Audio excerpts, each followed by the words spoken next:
Welcome to episode 2 of I Married a Melchizedek. I'm your host, Renata Duma, and I'm here with Hazel Davies. And for those of you who are joining us for the first time, Hazel is more than likely the only person on planet Earth at this time that can say the title of this show and mean it personally, because she did marry a Melchizedek, namely Jonathan C.R. Davies.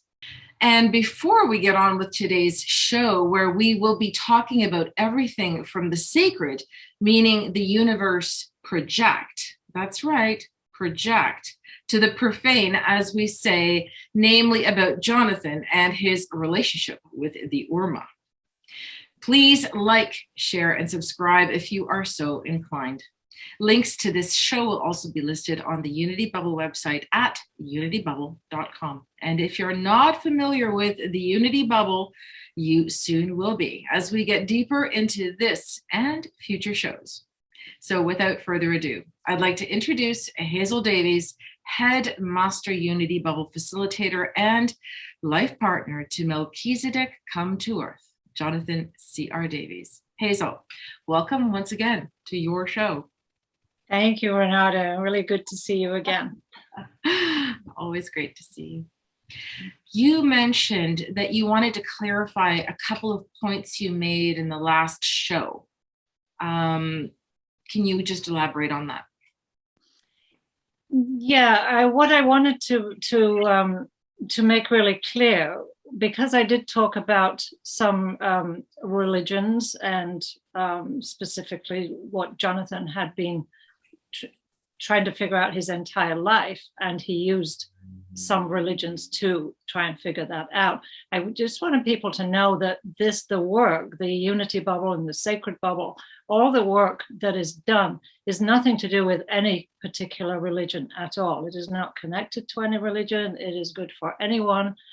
I remember one time when we were talking to a group. Jonathan was talking to a group, and the group was talking about different kinds of religions and how this religion said this and another religion said that, and just trying to come to terms with it all and figure it all out. And somebody said to Jonathan, you should make a new religion. You should make a new religion because none of these work. They work so far, but they don't really work. And Jonathan said, no. The last thing we need is a new religion. But then he said, but if there would be one, I think it should be the religion of self, which I thought was, it kind of stuck in my mind, because that is really what we do. It is finding out the true self. So leading to self-mastery. So you could call it a religion or not, but it is certainly the work, which is what we talk about. So I just wanted to make that clear. And the other thing was, I don't think that we really went into why Melchizedeks come to a particular universe, because they are multiverse beings. They operate in many, many different universes. Mm-hmm. So the question would be why, which was always Jonathan's favorite word anyway. It was always why this, why. Which kind of drove you crazy. So why? Sorry, it was his first incarnation on the planet, right? So he'd be like a 3-year-old. Why? That was, why? Yes, he had his one of his elder brothers, Nigel. It would always be, why, Nigel? Why? And so Nigel would, enlighten him as much as he could. Right. So the question to why a Melchizedek would be drawn into a universe is basically when a universe comes to a pivotal, let's say a pivotal point in its evolution. And in this case, humanity, cannot go any further. They come to kind of a roadblock. So what happens is, and it's not just Melchizedek's, it's a lot of higher beings as well, but Melchizedek specifically are brought in at those times when humanity, in this case, they cannot do it for themselves. So help has to come from outside. So Melchizedeks are outside of time and space. So they're brought in for to educate, which is not always easy, educate, to realign, and then finally to transform. Those are the three things: educate, realign, and transform. So when Jonathan was, there was no manual. He didn't come in with a manual. So there were times when it was very frustrating, and he would talk to Stan and Ollie, his cohorts there. And I remember one time he said, like help, like I need some help, and then he'd get mad and he'd say, did I volunteer to come down at this time? And there's kind of a silence, and then they said, oh, we stepped back. Yeah. So he kind of pulled the short straw, and so that was why it was him that came down to help this universe, because it was at a pivotal time, as other Melchizedeks have come in at pivotal times in the evolution of a planet. So right. So I know that Gandhi, for example, was Melchizedek. Which leads me to something I don't think we've probably even discussed this before. Do you feel that Jonathan played a significant role in the current unfolding events in the ascension of planet Earth in his time here, and why he chose to possibly leave at the time that he did choose to leave? Yes, he did. He did make a significant contribution. The reason, his purpose of coming in, which was not clear to him until it was all over, which is sometimes, most of the time, is how it happens. You don't get the confirmation until afterwards. He came in to he came in to do some work with some of the angelics, the higher angelics who had gone offside, kind of thing. And it was very, very tense times. The conversations are recorded and have been transcribed. They were not easy times, and there were many times when it took Jonathan to his limits to stay focused and to stay in alignment. It was quite stressful. I can I remember from stories that he would tell me, because as the audience knows, I was lucky enough to spend some time with Jonathan as his student, and which brings us to the next topic, can I just interrupt you just one sec, because there's one thing that came to me. I was pondering the show a few days ago, and it brought up a memory of, this is pre-bubble, when Jonathan and I were living in Vancouver, on Vancouver Island. And at that time, Jonathan was doing what he always did, and do various sessions with people. And I was doing a lot of hands-on healing work. I had a lot of clients, and I did some health shows and things like that, presentations from time to time. And this particular time, I was doing my presentation, and Jonathan was there. He was just kind of hanging out, just came to support me, and just because he had nothing else better to do on that day.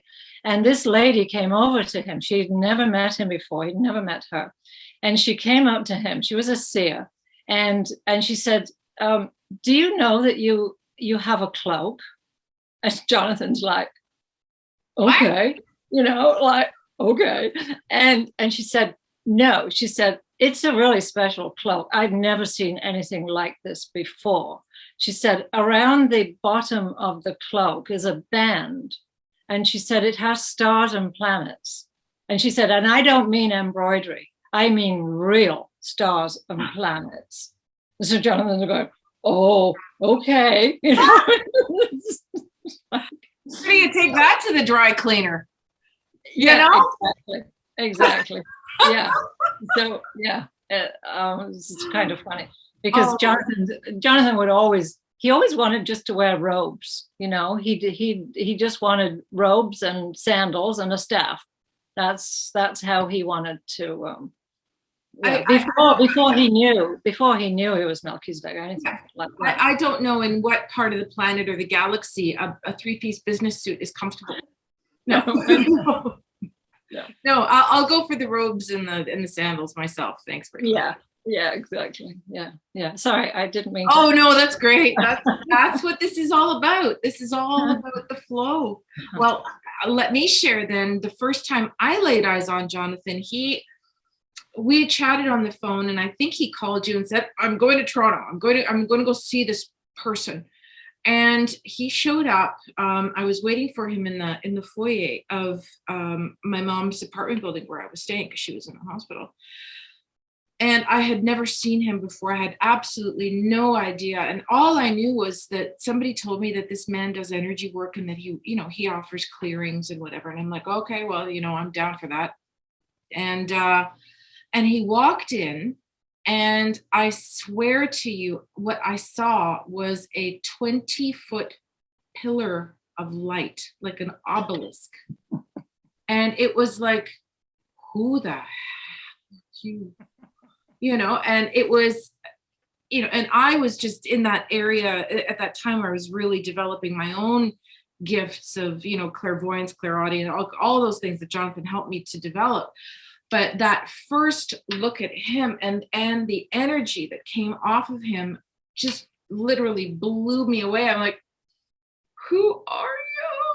But, and then as we chatted and whatever, and I actually got my bubble that afternoon, I knew that I was in the presence of someone otherworldly, and I could not explain it to you at that point in time.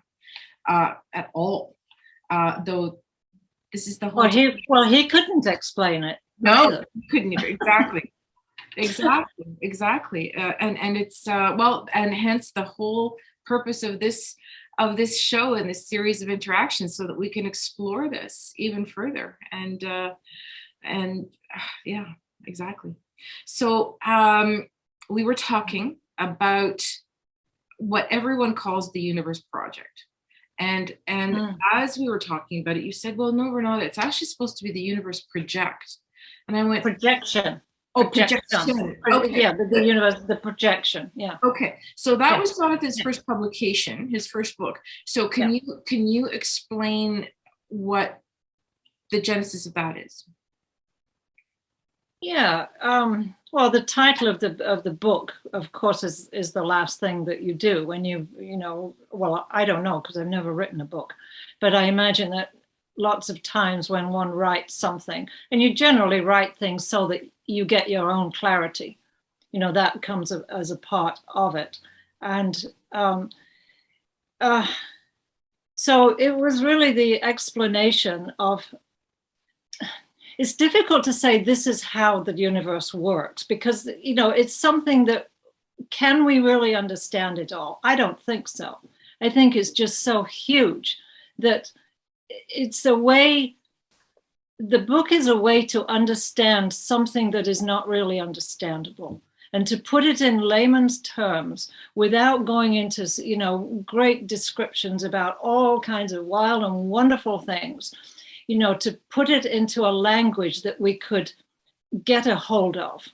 So he wanted to describe the different dimensions, what they consisted of, not all the dimensions, but he wanted to come up with a 10-dimensional system, because he said, I've got 10 fingers and 10 toes. I can count to 10. I think most people can count to 10. So why don't we use that as a basis? Not that there are only 10, but to give the feeling, it's more the feelings of the different dimensions and what they represent and what they, the boundaries really, because they're frequency bands. That's what the dimensions are. their frequency bands, and one operates in a particular, not me, but the operation of a particular band has certain boundaries, and then another dimension would have different boundaries or expanded boundaries as you go further up. So that's what he wanted to put into words, some things that people could understand, and then work from. Because his whole thing was for people to be working on their own issues. So if this was helpful, then that's what he was going to present. And he wanted to describe the different life streams, the angelic life streams, and the soul, the high self aspect. And then the Melchizedeks, of course, are a combination of the two. They're like the wild card. They're part angelic and part soul. So that's why Melchizedeks are quite different, and you don't need a lot of them. You don't need a lot of Melchizedeks, because they're not. I don't know what they do in other universes. I have no idea. Jonathan says it doesn't translate, so he can't really even tell me. Yeah.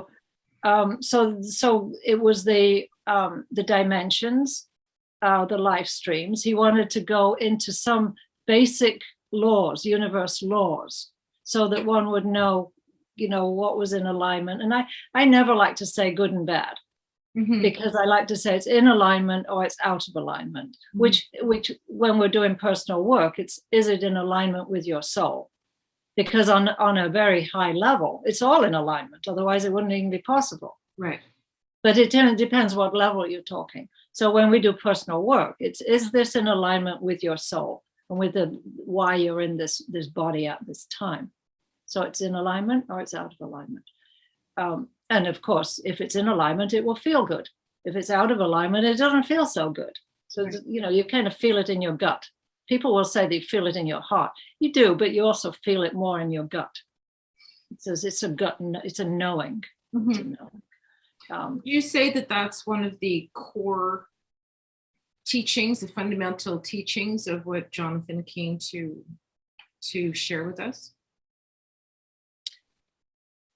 Well, his first purpose was to work with the angelics and to find out their stories, find out where things had gone a bit awry, and to understand, and then to bring them into alignment, or more into alignment. I'm not saying that they were totally in alignment, all of them, because we're talking a lot here, but to do what he could do with where he was at the time. So that was really his purpose for coming to Earth. And then after that was all done, to the extent that it could be done at that time, he could have actually left at that point, because his mission was complete. And yet then, it's kind of amusing, I suppose, in a way, that he said, well, can I come home now? Because it's a crazy place, this planet Earth, it's like, especially for somebody like him, especially, it's bad enough for us, but it would be really difficult for him. So then they said, well, seeing as you're there, you might like to do something else. You could use your abilities, in another way. So he's like, maybe I could. So then he said, I think I'd like to help humanity with their suffering, because there's just too much suffering. I think I'd like to help them with that. And the answer, of course, was, we can help you with that. So this was one of the, this was the extra. That wasn't his soul, why he came, but it was extra. So, and all that had to only be possible because there was one of them that had the boots on the ground to ground the assistance that was coming from. Yes, he used to say that he was the one that kind of pressed the button, because he was on the earth plane. Similarly to how we work as humans, we have to press the button. in order to allow any kind of assistance or whatever we ask for to come through. It won't happen on its own because of the free will aspect, correct? Yes, well, you see, humanity had lost their free will. There was so much interference that really it is a free will universe. This is a free will universe, but really, if you're interfered with, and I'm talking external interferences, not like your neighbor that plays the trumpet at 3 o'clock in the morning, that's an interference, but that's on a human level. I'm talking about interferences externally that are affecting how we think and what we do, so that we're not able to follow our true path. If you have a sudden urge to go and take some course or other, and then you get an interference that says, no, you don't need to do that, and then you go, well, man, maybe I won't do that. It's not such a good idea. But really, your heart's desire would have been to do that course. So it's interfering with your life path. So when I guess we're moving now into talking about the sacred bubble, which was the first of the transmissions. That really what that did was to give people back their free will. So taking away or expelling, I suppose, any external influences or interferences that were affecting the client. So do you want me to go into how the sacred bubble came about? Sure.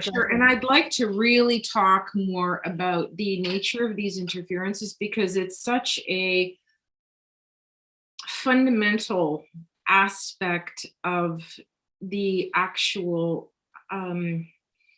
genesis of us as humans and where we find ourselves today. And I think that may even be the next show, because I think that's an extremely broad topic and very important. So maybe we can talk about those interferences a little bit more next time. But yes, please do talk about the sacred bubble, because that's yes. fundamental. Okay. Also.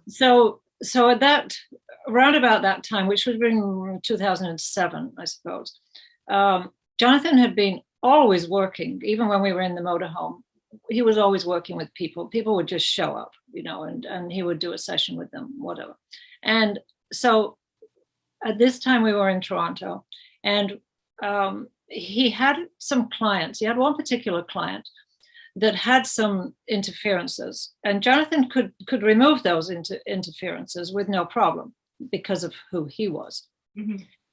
But the problem was the person, his client, still had the underlying issue, which was attracting those interferences in the first place. So although Jonathan could easily get rid of them, they would come back again because the gateways were still open from the client.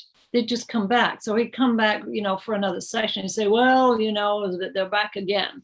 So this happened a few times. So at that time, we were getting together with a few sensitive people and doing some channelings and all that. And so Jonathan was asking, what can I do to protect my client? How can I protect them from being reinfected with these interferences? So the answer was, well, why don't you just make a space around them? And that would be protection. So Jonathan said, oh, I don't know how to do that. And he said, sure you do. You've done it many times in many other universes.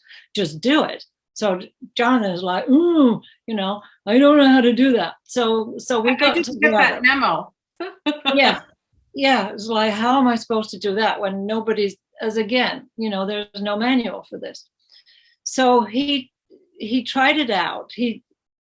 I think, now, did he know that he was Melchizedek by that time? It was in the beginning stages, let's say. I don't know exactly the time frame. But what he decided was that he was going to try it out with our little group. So he was going to try and make this space thing that they were talking about, this protective space. So because of the intensity of it, Jonathan would do it from his head. at first. And so he projected this space to all of us in the room. And honestly, it was just like a stainless steel, like fingernails on a blackboard. Wow. Kind of, it was like, oh, like this is clean, but this is too clean. Like it's really not comfortable, and nobody's going to like this. If you think that you're going to go around, giving your clients this, I don't think they're going to like it. So and then he could collapse it. He could collapse this space, and we're all, oh, that feels better, So he tried this a few times and different things, and then I think somebody in the group said, "Jonathan, why don't you try and do it from your heart?" So he said, "Oh, okay, I'll try that." So that's what he did. Brought it down to his heart space, and then projected from that space. And of course, we're all like, "Oh, that's better. We like that. That's good. That's a keeper." Good. Yeah, that's a keeper. So that we called that the sacred bubble, and its only purpose was to remove the interferences, the external spiritual interferences, so that then people could work on their issues. Did not remove their issues. All it did was provide a protective space around them, so that the lower frequency interferences could not get through. It's like a brick wall. They'd ricochet off. They just wouldn't be able to get through to the client. So the client then was able to concentrate more on their own personal issues, which was what Jonathan always wanted to do anyway. Mm-hmm. So we did a lot of work within that. It was about 2 years, I guess, 18 months or so. A lot of groups, probably 800-900, something like that. Didn't really keep track of that. But what happened was that people wanted the protection, but they didn't want to do their work. They didn't. It was always, we used to do 2-day workshops. So the first day was to get rid of the interferences, and then the second day was looking more at the issues for the group. But Jonathan's like, but they don't want to do that. So he was not very keen on just doing the removal of the interference, because that wasn't the idea. It was just the protective space, so that they were free to look at their own individual issues. So then that was how the Unity Bubble came about. But I don't think we want to go into the Unity Bubble right now. But essentially what we did was use the space of the sacred bubble and then develop the inside of that space to become the Unity Bubble. So right. So then going from the space of people doing the work on themselves after the interference was removed, I remember Jonathan saying, so you can just do you, right? Yeah. So you can do you. That was his big saying, right? Yeah. So stemming from that, you and I have been talking a lot over the last year or so, because you've been mentoring me, and I'm so grateful, about the key umbrella issues that people have when they come to do the Unity process work. This wasn't something that Jonathan talked about per se. I don't think that he actually identified those things. But as someone who was around him and who worked with him, how did the idea of these 3 core issues come around, and how is it that we've now taken it forward into the process? Well, if you think about it, all the issues that we have, it's really unresolved trauma that is held in the body, that has not been able to be released for whatever reason. And then really they start with the first issue of abandonment, or feeling let down, or feeling unsupported. Abandonment has many. I always say, we can be very creative with our issues, just like we have 26 letters in our alphabet, but we can be very creative in what we write. So the same with the issues. Abandonment can come up in many, many different forms, in different ways, in different perspectives, and in different amounts. And I don't know that there's anybody who has felt totally supported, totally just looked after and appreciated and heard. All those things, they are different facets of abandonment. So when you feel that you've been let down or any of those things, you kind of lose trust. So trust is the second element that comes, because how can you trust if you think that you're going to be let down and not supported? Then you lose trust. And then when that's in place, then you lose self-worth. So the three issues are abandonment, lack of trust, and lack of self-worth. And it's like a recipe. We can have a bit of this and a bit of that, or we can have all three, some more than others. So really all the issues that we have, they're going to come back to one or more of those issues. That's putting it very simply. And of course, it's not simple. I mean, it is simple, but it's not easy. No. To get to what is this about? If I'm triggered by something, what is this about? And how have I attracted that? It's very true. Anyone that I have ever worked with, or even just friends that I've had conversations with and tried to counsel them or hold space, whatever. If I ask them point blank, if you can go back into your history and honestly do an overview, what can you attribute all of your negative experiences and the genesis of all of your trauma to?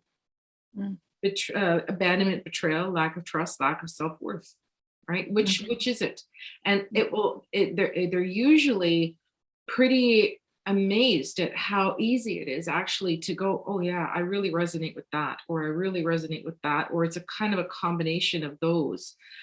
And it puts their entire fragmented history and trauma, scope of trauma, into something that seems to be a little bit more easily approachable and transformable. Is that how it works with how you feel? Yes, it gives them a way to understand.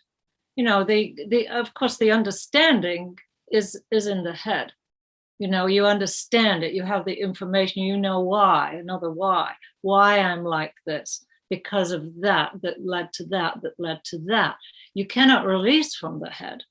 It's impossible to release it from the head. You can get a good understanding of it, but you have to change it. You have to transfer it into the feeling realm in order to transmute it. Right, and in order to really know something, you can think you know something. For example, I was talking with Lawrence the other day, a dear friend of all of us and of Jonathan's, and we were talking about the concept of knowledge and truly knowing something. And he came up with something that I found so profound. He said, knowledge is limited. Knowing is limitless. Yes. So once you really know, like a posteriori, know in your body, then you can transform it, and then you become limitless. Yeah. Yes, exactly. But you know it from the innermost part of you. And then of course, there's another step that you have to be willing to release it. If you're not willing, you can just, stuff it back down again and then go and do another course and, read another book and get some more information. And then when you're ready, and you're not ready until the moment that you're ready, because when Jonathan used to do this with clients, and he would do it with groups too, but he would say, well, now we know what that's about. You know what that's about. Are you ready to release it? And if there is one moment of hesitation, you're not ready. It's not that you should be, is you're not ready. You need to ponder it some more. I love that word ponder. All my clients know that I love that word ponder. I'm always pondering. I know that you love that word too. I ponder this. Well, here's the ponderer. You need to feel it more. You need to feel it. You really need to feel that. And then when you get to that point of, being asked the question, are you ready to let that go? Absolutely. Then you're ready. Yeah. You're not, and not until. Yeah. Not that you should be ready before that. It just doesn't work like that. So exactly. Anyway, so wonderful. So I absolutely have to shamelessly plug something now because you and I worked so hard on meditations, on creating the guided meditations. I'm not sure that many people know about them, or we're not bringing them to their awareness that much. So do you want to just chat about them a little bit? Well, the meditations, I mean, you have, the wonderful voice on the meditations, and you were the one that wrote the original script for it, and then I just tweak here and there and put my 2 cents within. And really more like $2,000. Not 2 cents. No. Credit where credit is due. No. But your meditations are wonderful. They do address the abandonment issues and just the umbrella issues that we're talking. Are you talking about the three? Exactly. Yeah. Yes, and they are wonderful. Now, if somebody doesn't have a bubble, they can still be used. They won't have the depth of ability. Mm-hmm. It's really for people who have a bubble. Because then they have the space to release too. Yeah, exactly. So anybody with a bubble would do very well to listen to those meditations, because they hold the frequency. They hold the frequencies, that can transform those issues when people. They're very valuable, very, very valuable. I don't know how to get them out. I mean, I'm certainly not any kind of marketer. Well, we're going to have a lot of surprises coming forward, and I think this is helping too. So, and let's not forget that not just we have 4 new ones altogether. The first one is just how to release to the bubble. In case, to clarify, to make things easier, because I remember the first time Jonathan said, well, just release to your bubble. And what the heck are you talking about? I don't know what you mean.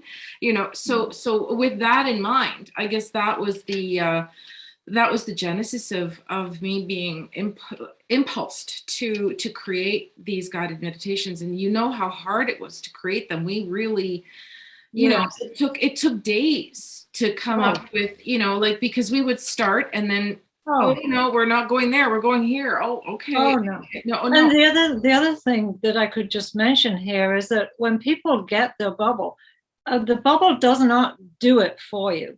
The bubble just is. It doesn't do anything. It just is a space to release, a perfected space. Yeah, an energetic frequency. They have to be engaged in the process. Absolutely. Well, all this and so much more on upcoming episodes. And I see that we're kind of getting to the top of where we've really pushed the envelope a little bit today, but I think it was just fascinating, and I don't think our audience is going to mind us going over a little bit. But I have one more question to ask, and I promised I would, about the Urmah. Now, as you well know, as the same friend Lawrence calls them, to us on the human plane, they're called cats. So can you tell us about Jonathan and his history with the Urmah? Well, animals, not just cats, but all animals, and they are so attracted to that energy, and like when we were living at Stan and Margaret's, they had a cat, and every time Jonathan sat down, in fact, I think in all the photographs that we have of Jonathan, there's a cat somewhere, because as soon as he sat down, one particular cat would jump on him, or they'd be round his neck, or in his arms, and the tail would be by the side of his face.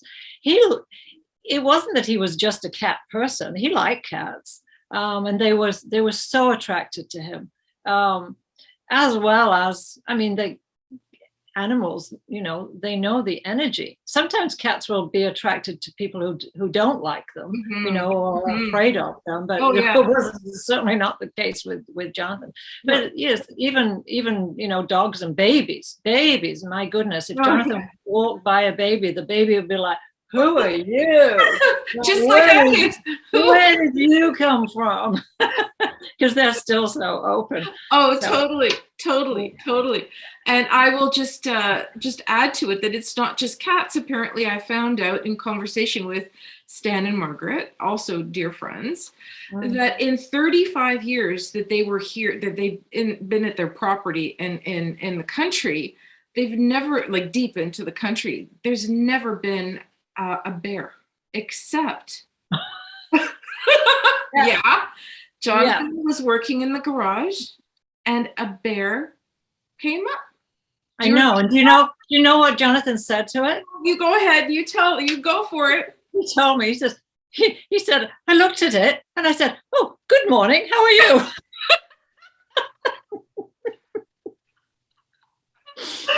What else do you do when you see a bear first thing in the morning? Oh, of course, you offer it an espresso. It's like no, most of us would have, had a very different reaction. Yeah. No, because he came in and said, it was it just kind of came out. Good morning. How are you? Oh my God. Did the bear answer? No. Something to ask Jonathan and to fill us in on the next show. Right. All right. So we are now again coming to the close of today's show. Tune in again with us next Tuesday on I Married a Melchizedek, when we get to learn more about the life of a great being, Jonathan C.R. Davies, and not only the profound impact that he had on our show, Genesis, Hazel, throughout their marriage, but the profound impact he continues to have on us as we continue his life's vital work with the intention of ending suffering on planet Earth. And goodness knows, all of us here would surely love to see that. Thank you so much, Hazel. You're very welcome. I'm your host, Renata Duma, wishing you a beautiful day full of flow of all creation, full of joy and positive outcomes.